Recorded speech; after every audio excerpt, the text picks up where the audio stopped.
Shabbat Shalom, everyone. Alright, it's Paul ROEH with SY7 Ministry, or Shema Yisrael 7 Ministry. And this is the scripture reading. What's it called? Story time with God. What am I doing? Alright, so I'm going to do this. David and Michelle, shalom. Chucky, shalom. Jesse Jackson, shalom. Alright, Shane Stokes. Alright. My favorite brothers and sister. Here we go. So we are on Jeremiah chapter 38. Now Shephaniah the son of Mattan, Gedaliah the son of Pashur, Yakal the son of Shelemiah, and Pashur the son of Malchiah heard the words that Yirmiyahu had spoken to all the people, saying, Thus says Jehovah, he who remains in the city shall die by the sword, by famine, by pestilence. But he who goes over to the Chaldeans shall live. His life shall be as a prize to him, and he shall live. Thus says Jehovah, the city shall surely be given into the hand of the kings of Babylon, of the king of Babylon's army, which shall take it. Therefore the princess said to the king, Please let this man be put to death, for thus he weakens the hands of the men of war who remains in the city, and the hands of all the people by speaking such words to them. For this man does not seek the welfare of this people, but their harm. Now, before I continue on, just right out the gate, I want to touch on this. Everybody has a mindset. Let me rephrase that. It's more common than not for people to have a mindset that when you are in a place that you think is safe, people don't want to leave that place. Even if Yah's leading you to go somewhere else and people think, well, that's dangerous. I'll use our move here to Israel as an example. America is looked at as a place, as a very safe country for the most part. And in many ways across the board when it comes to based on other countries, yeah, America can be considered pretty safe. Now there are certain parts of America, cities that are more dangerous or just as dangerous as some of the worst cities in other countries throughout the world.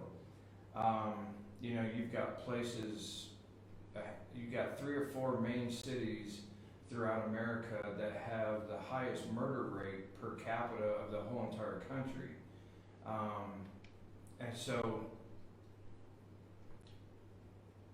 But in the overall, people would be like, why would I leave America? America's safe. And when we came to Israel, or when we were preparing to come to Israel, there were people that would tell us, why would you take your family into such a dangerous place?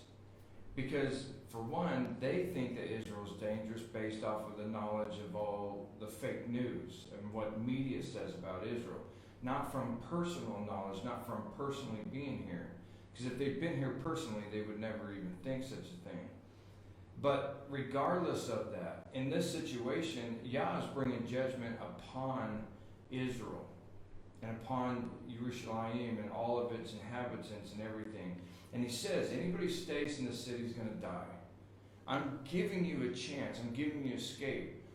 Now you look at Babylon as a dangerous place. And above all else, Babylon is not a place that you would go to want to live. It'd be like Yah telling us to go live in Iraq or Iran.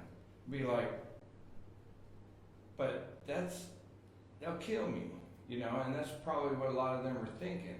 But if Yah moves you somewhere, then that means Yah's going to keep you, because Yah will not put you somewhere where he can't keep you. And there's nowhere he can't put us that he can't protect us. Just like he did with Israel in the middle of Egypt and Goshen. When all the plagues and everything was unleashed, he protected them. And he tells Israel here many times through Jeremiah, tell them, I will bless them. They will get married, they will have children, they will build homes, they will do this stuff for this 70 years that I'm putting them there.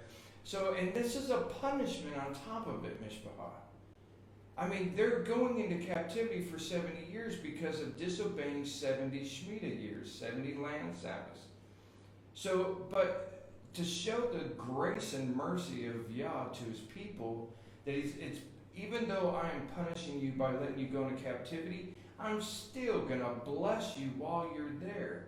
You're going to live a good life. You're going to take care of your family. You're going to have children. You're going to do all this stuff. I'm going to bless you.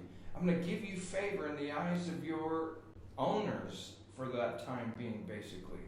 But if you stay here in the land that I put my name, that you have sinned against and profaned, if you stay here, when I bring them here, you're going to die. You're going to die by sword. You're going to die by famine and pestilence. But they don't want to listen.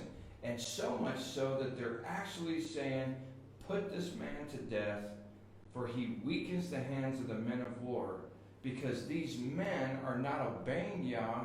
They're doing things their way, trying to get everybody else to listen to them and to fight for what they want.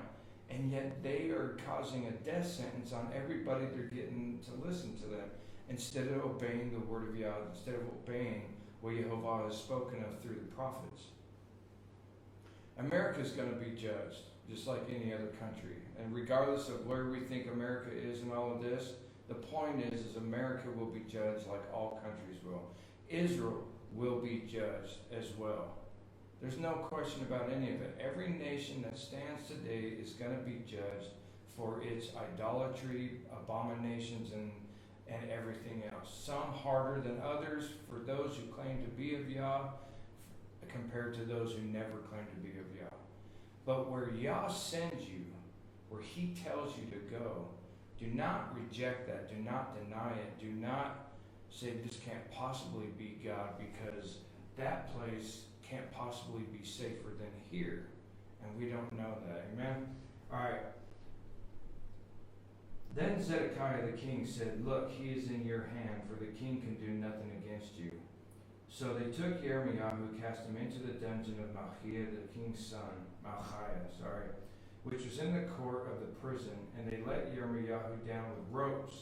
And in the dungeon there was no water but mire. So Jeremiah sank in the mire. Now Eved Melech, the Ethiopian, one of the eunuchs who was in the king's house, heard that they had put Jeremiah in the dungeon. When the king was sitting at the gate of Benjamin, Eved Melech went out of the king's house and spoke to the king, saying, my lord the king, these men have done evil in all that they have done to Jeremiah the prophet, whom they have cast into the dungeon, and he is likely to die from hunger in the place where he is, for there is no more bread in the city. Then the king commanded Eved Melech the Ethiopian, saying, take from here 30 men with you, and lift Jeremiah the prophet out of the dungeon before he dies. So Eved Melech took the men with him and went into the house of the king under the treasury, took from their old clothes, old rags, let them down by ropes into the dungeon to Jeremiah. Then Eved Melech the Ethiopian said to Jeremiah, please put these old clothes and rags under your armpits, under the ropes. And Jeremiah did so. So they pulled Jeremiah up with ropes and lifted him up out of the dungeon. And Jeremiah remained in the court of the prison. Then Zedekiah the king sent and had Jeremiah the prophet brought to him at the third entrance of the house of Yehovah. And the king said to Jeremiah, I will ask you something, hide nothing from me. Jeremiah said to Zedekiah, if I declare it to you, will you not surely put me to death? And if I give you advice, you will not listen to me. So Zedekiah the king swore secretly to Jeremiah, saying, as Yehovah lives, who made our very souls, I will not put you to death, nor will I give you into the hand of these men who seek your life. Then Jeremiah said to Zedekiah, thus says Yehovah, the El of hosts, the El of Yisrael, if you surely surrender to the king of Babylon's princes, then your soul shall live, this city shall not be burned with fire, and you and your house shall live. But if you do not surrender to the king of Babylon's princes, Then the city shall be given into the hand of the Chaldeans. They shall burn it with fire. You shall not escape from their hand. And Zedekiah the king said to Jeremiah, I am afraid of the Jews who have defected to the Chaldeans, lest they deliver me into their hands and they abuse me. But Jeremiah said, they shall not deliver you. Please obey. Listen to this, Mishpah. Yah is telling this king through Jeremiah, saying, if you surrender to the princes of Babylon, your life will be spared. You will survive. You will live. But yet Zedekiah immediately, instead of thinking about the fact that Yah is saying that he will live, that Yah will deliver Zedekiah, that he will live, his house will live, everything. He's saying all this. The only thing he is thinking is he's afraid of the men, the people in the physical that he can look at, that he can see. He's afraid of them being able to come and get him and hurt him and do horrible things to him, instead of looking at the fact that Yehovah delivers him out of the hands of everybody, and that he will be delivered and protected. And that's not what he's paying attention to. But Jeremiah said, they shall not deliver you. Please obey the voice of Yehovah, which I speak to you. So it shall be well with you, and your soul shall live. But if you refuse to surrender, this is the word that Yehovah has shown me. So on the other side of that coin, he's telling him, if you don't listen to me because you're afraid of the Jews, and you don't surrender, then Yah's going to kill you. And it's like, listen, forget them, forget the Jews, forget the men of the Chaldeans, forget all of that. They can't touch you. But I'm telling you, Yah says if you obey him, he will spare you, you will live. If you disobey him, he's going to kill you. He's going to wipe you out. And it's how we look at the whole word. Everything, the commandments, the Torah, everything that Yah says. Deuteronomy 28, Deuteronomy 30, Deuteronomy 4. Man, I love the book of Deuteronomy. Curses and blessings all over the board. And Yah says, if you obey me, I will do this. But if you disobey me, I will do this. And nobody wants to listen to that. They want to go with the flow with what everybody else says. They want to go with the flow with my pastor, my rabbi, my so-and-so. He says this and he says that. Well, he's not the one who makes the decision. And if what he's saying is contrary to what the Torah says and what Yehovah commands us to do or not do, then you're still going to answer to Yah. And if Yah says that he will destroy you because if you do this, but yet your rabbi, pastor, or whatever is saying it's okay, don't worry about that, that's done away with, and you listen to him, then you're still going to die by the hand of Yah. Whether it's now or down the road when you stand before him on Judgment Day and you're cast into the lake of fire. Whichever place it is, whenever it is, it's still going to be death by the hand of Yah. And if we obey, then there's nothing they can do to stop it. And let everybody reject you. Let man turn their back on you. Let the congregations turn their back on you. Let your family turn their back on you. Don't worry about them, because if you obey Yah, then Yah will bless you.